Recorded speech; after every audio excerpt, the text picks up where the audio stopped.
네, 안녕하세요. 주식은 역시 끼리끼리새 끼리십니다. 안녕하세요, 기름들. 자, 오늘 증시도 그렇게 좋지만은 않지만 오늘 저녁, 그러니까 우리가 자고 딱 일어나면은 FOMC 결과가 나와 있을 텐데 진짜 왕비둘기 쇼가 나와줬으면 진심으로 좋겠습니다. 그리고 설령 비둘기가 나오지 않더라도 그래 선반영이야 이렇게 말하며 주가가 다시 쭉쭉 올라가는 그러한 장이 나왔으면 좋겠습니다. 그래서 오늘의 경제 뉴스 또 공부를 해보도록 하겠습니다. 첫 번째, 내일 드디어 이날입니다. LG엔솔 상장. 그동안 나온 뉴스는 뭐가 있는지, 그리고 최종 점검을 한번 해보도록 하겠습니다. 다음으로 19에서 34세 저 길이 또 포함이네요. 연 6% 이자를 받을 수 있다고 합니다. 진짜 멍꿀이죠, 멍꿀. 혹시 기름들이 여기에 해당되시거나 아니면은 주변에 여기에 해당되시는 분들이 계시다면은 꼭 이 소식 챙겨주시면 진심으로 감사하겠습니다. 다음으로 맥도날드에서 도지코인을 쓰라고 하는 사람이 있다고 하는데요.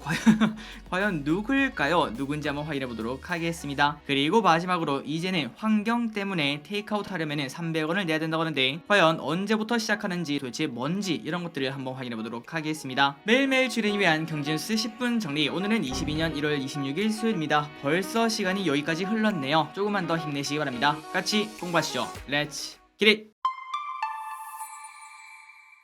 자, 어젯밤 뉴스를 확인해 보도록 하겠습니다. 그리고 들어가기 앞서 좋아요 누르시면 저 기릿이 열심히 공부하는데 매우 큰 힘이 됩니다. 정말 감사합니다. 뉴욕 증시가 페드의 FOMC 정례회의를 앞두고 극심한 변동성을 또 보였습니다. 월요일 또 엄청나게 하락했다가 쭉 올라왔는데, 그런데 어제도 이런 흐름이 나타났다고 하네요. 그래서 결국 다우존스는 0.19% 하락, S&P는 1.2% 하락, 그리고 나스닥은 무려 2.2%나 또 하락을 했다고 합니다. 그리고 시장에서는 FOMC 정례회의 결과를 주목하고 있는데요. 그러다 보니 시장은 여러 전망들이 부딪히며 롤러코스터 장세를 이어갔다고 합니다. 이날 다우지수는 800포인트나 빠지다가 갑자기 또 장중 상승 전환하기도 했었고요. 그리고 나스닥도 월요일날 비슷하게 장중 3% 이상 급락을 하다가 낙폭을 0.5까지 줄였다가 다시 또 2%까지 하락하고 마무리가 되었다고 합니다. 그래서 그 흐름을 차트로 보면 엄청나게 변동성이 크다는 걸 우리가 확인할 수 있죠. 여기가 마이너스 3%, 그 다음에 여기가 마이너스 0.5%, 여기가 마이너스 2.28%라고 합니다. 그리고 그 와중에 우리가 이런 차트를 보면은 결국 이거는 대응은 절대 불가능하겠구나 이러한 생각을 충분히 해볼 수 있겠네요. 한번 기름분들도 이러한 차트가 나오면은 우리가 대응을 할 수 있을까 이런 생각을 해보시면 좋을 것 같습니다. 아마도 저 기릿이 여기서 대응을 했다면은 1시쯤에 아이고 이제 안 되겠다, 난 이제 안 할래 하고 팔았다가 그리고 나서 샤워하고 딱 왔더니 주가가 쭉 올라 있어서 뭐야 다시 사야겠다 하고 다시 샀더니 결국 또 떨어지는 그런 흐름이 나오지 않았을까 이러한 생각을 해봅니다. 계속 이어서 보도록 하겠습니다. 우크라이나에 대한 긴장이 이어지고 있다는 점도 시장이 부정적으로 작용하고 있는데요. 전날 로이드 오스틴 미국 국방장관은 미군 8,500명에 대해서 유럽 배치 준비 태세를 강화하라는 명령을 내렸습니다. 그러니까 나토가 필요할 경우에는 해당 병력은 나토 신속 대응군으로 참여하게 된다는 소리겠죠. 아주 으르렁거리는 걸 우리가 이렇게 볼 수 있습니다. 그래서 이런 와중에 업종별로는 기술, 통신, 유틸리티 관련주가 하락했으며 엔비디아 주가는 4%나 하락을 했다고 합니다. 그리고 그 이유는 엔비디아가 영국 반도체사 암을 인수를 하려고 했는데 이 인수를 포기할 준비를 하고 있다 이러한 보도가 나왔다고 합니다. 그러다 보니까 주가가 큰 폭으로 빠졌다고 합니다. 그리고 그 와중에 화이자는 2% 가까이 상승했습니다. 이날부터 오미크론에 대응한 코로나19 백신 임상시험에 들어간다는 발표가 호재로 작용을 했다고 합니다. 다음 뉴스를 보도록 하겠습니다. 신규 확진자 13,021명. 진짜 엄청납니다. 엄청난 숫자가 나오고 있는데요. 결국 한 번에 1만 명을 넘었습니다. 오미크론 변이의 급속한 확산으로 코로나19 확진자가 1만 명을 넘어서며 폭증을 했다고 합니다. 그리고 이에 정부는 오는 29일부터는 고위험군에게 PCR 검사를 우선 실시하고 나머지는 신속 항원 검사를 받도록 하는 방안을 전국적으로 시행하기로 했다고 합니다. 그나저나 국내에서 2020년 1월 20일 이때 코로나19 환자가 발생한 이후 거의 딱 2년 만이네요. 1일 확진자가 1만 명을 넘어섰다고 합니다. 이렇게 확진자가 많이 나오니까 이번 설 때도 어쩔 수 없이 집콕을 해야 되지 않겠나 이러한 생각을 해봅니다.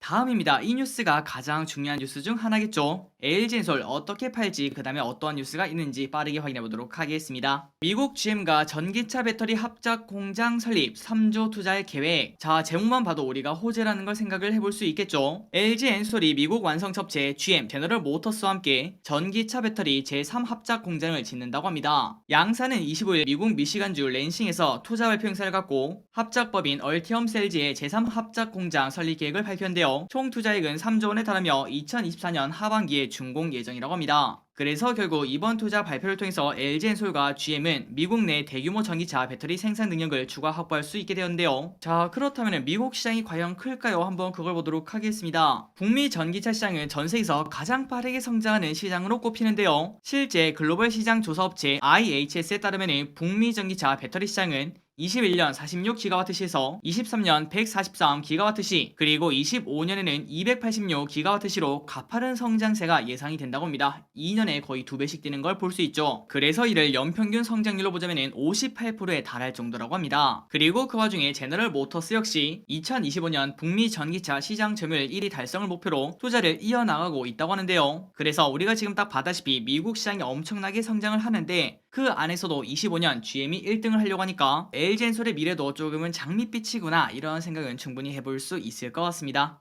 자, 그러면 다음으로 LG엔솔 과연 어떻게 팔아야 되는지 한 번 더 점검을 해보도록 할게요. LG엔솔 초기 오버슈팅 예상 적정 주가 39만에서 51만원. 유안타 증권은 오는 27일 상장 예정인 LG엔솔의 적정 주가를 39에서 51로 제시를 했습니다. 조금 낮다고는 생각을 해볼 수 있겠네요. 그런데 이런 가격은 당연히 못 맞출 거고 당연히 그 이유가 중요하다고 볼 수 있습니다. 그 이유를 확인해 보도록 할게요. 자, LG엔솔은 중국 CATL, 그 다음에 삼성 SDI 등 상장 배터리 회사랑 비교를 할 수 있는데 EV 에비타를 딱 봤을 때 LG엔솔의 시가총액 범위는 63조에서 120조 원으로 주당 가격은 27만에서 51만원으로 예상이 된다고 합니다. 그러니까 LG엔솔이 상장하는데 삼성 SDI가 지금 현재 받는 가치를 딱 댔을 때는 27만원이라고 볼 수 있고요. 그러니 우리가 항상 말하는 코리아 디스카운트가 들어갔다고 생각을 해볼 수 있겠죠. 그러나 중국 CATL이 받는 가치를 생각을 해본다면 주당 가격은 51만원까지 가치를 매길 수 있다고 합니다. 그래서 결국 이 두 개의 중간을 놓자면 39만원으로 계산을 해볼 수 있다고 하는데요. 그런데 우리가 딱 알다시피 상장 초기 LG엔솔 주가는 당연히 오버슈팅이 예상이 됩니다. 그리고 그 이유는 패시브 자금 때문이라고 생각을 해볼 수 있겠죠. 그래서 그 규모가 어느 정도 되는가 봤더니 2조에서 2조 8천억 수준으로 예상이 된다고 합니다. 그리고 추가적으로 조금만 더 보자면 글로벌 시장 점유율은 21%, 총 발행 주식은 2억 3,400만 주이며 LG화학이 81.8%를 보유하게 된다고 합니다. 그리고 상장 이후에는 2월 3일 FTSE 지수 편입,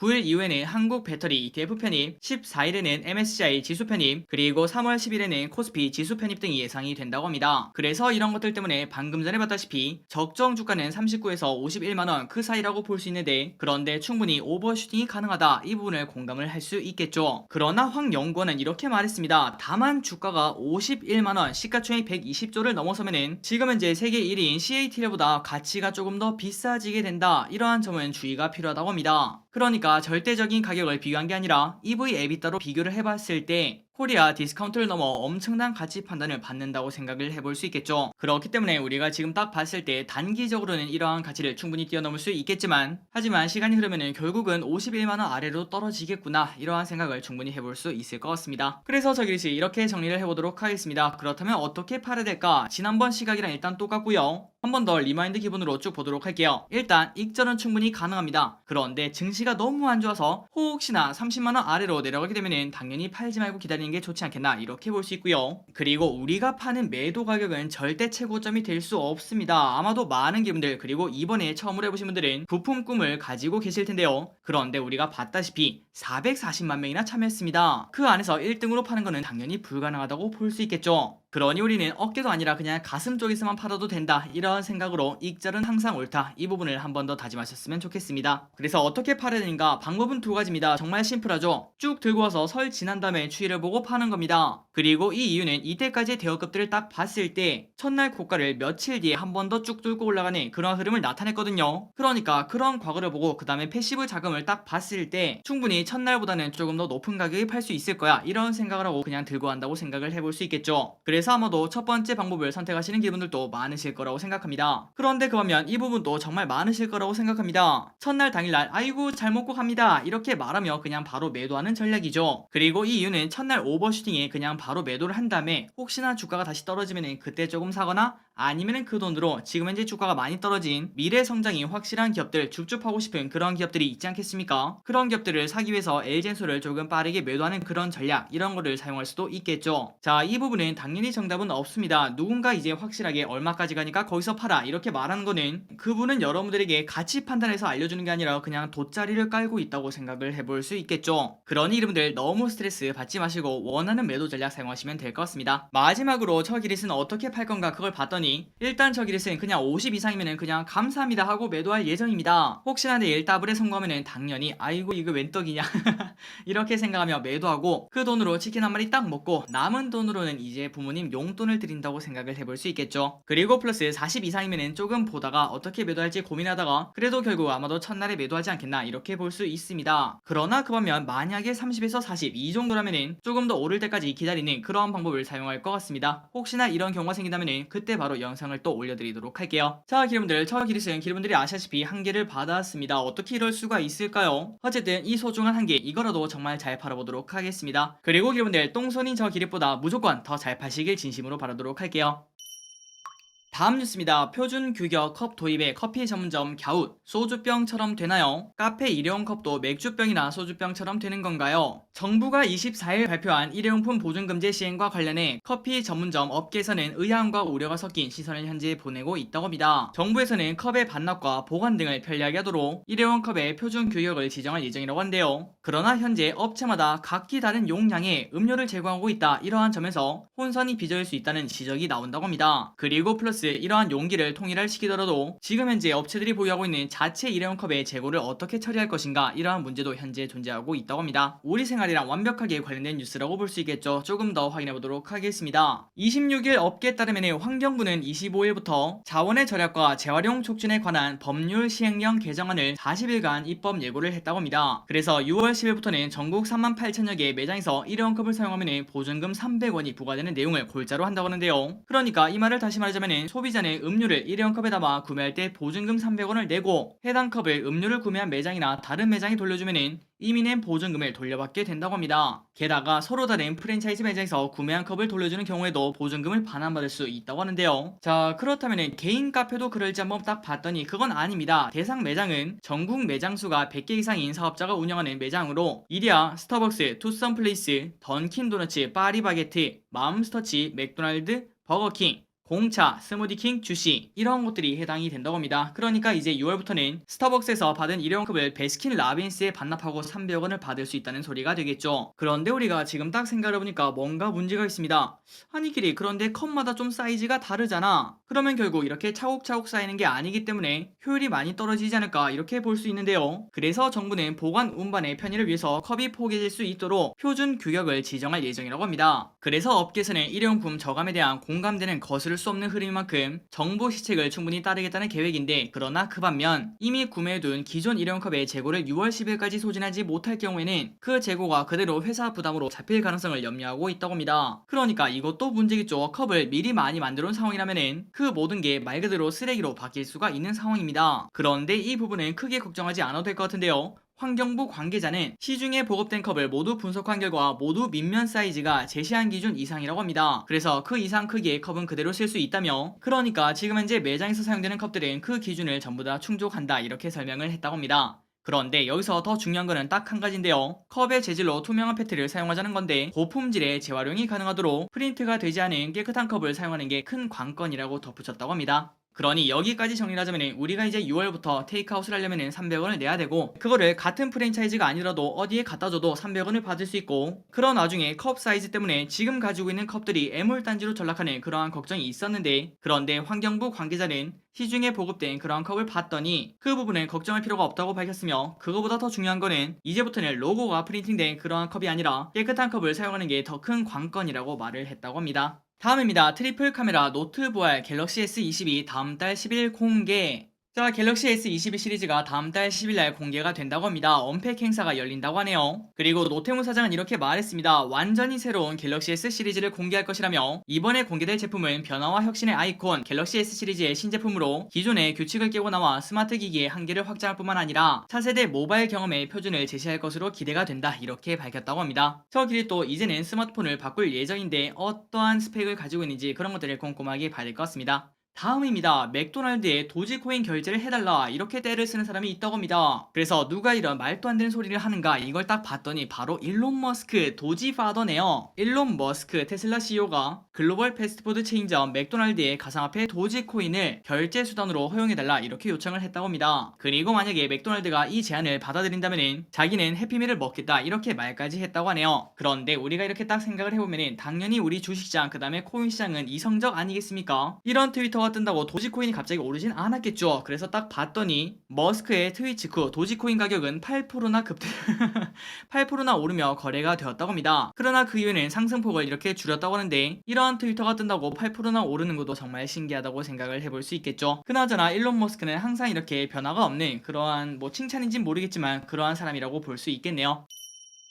다음입니다. 월 50만원 되면 36만원 얹어주는 청년희망 적금 다음 달에 나온다고 하네요. 총급여 3,600만원, 종합소득금액 2,600만원 이하, 청년 만 19에서 34세에 자산 형성을 돕는 청년희망 적금이 다음 달 출시가 된다고 합니다. 시중금리를 적용한 이자 외에 여기에 플러스 연 2에서 4%를 저축 장려를 이유로 추가로 준다고 하는데요. 자, 여기까지 세 줄만 딱 봤는데 이거를 안 한다는 건 말이 안 되겠죠. 당연히 해야 될 것 같습니다. 그렇다면 어디서 이걸 할 수 있나 봤더니 국민, 신한, 하나, 우리, NH, IBK, 부산, 대구, 광주, 전북, 제주 이렇게 11곳에서 정식 출시가 된다고 하며 그리고 SC제일은행은 6월쯤에 이 상품을 내놓을 예정이라고 합니다. 그러니까 흥미롭네요. 조금 더 보도록 하겠습니다. 청년희망 적금은 시중금리 외에 저축 장려금을 얹어주는 상품인데요. 물론 납입 한도가 있습니다. 월 50만원. 그런데 사회초년생이 50만원 넣기도 쉽지 않기 때문에 이 정도면 충분히 의미가 있다고 볼 수 있겠죠. 그래서 연 600만원으로 최대 2년 만기 상품이라고 하는데요. 1년 만기를 채울 때마다 2%씩 쌓여서 2년 만기 때는 연 4% 수준의 저축 장려금을 추가로 지급한다고 합니다. 그리고 당연히 1인당 한 개 계좌만 개설이 가능하겠죠. 그래서 예를 들어 월 50만원씩 2년 동안 적금을 넣었을 경우에는 원금 1,200만원에 약 36만원의 저축 장려금이 지급이 된다고 합니다. 그런데 이게 끝이 아니죠. 여기에 시중금리에 따른 적금이자가 또 붙는다고 하는데요.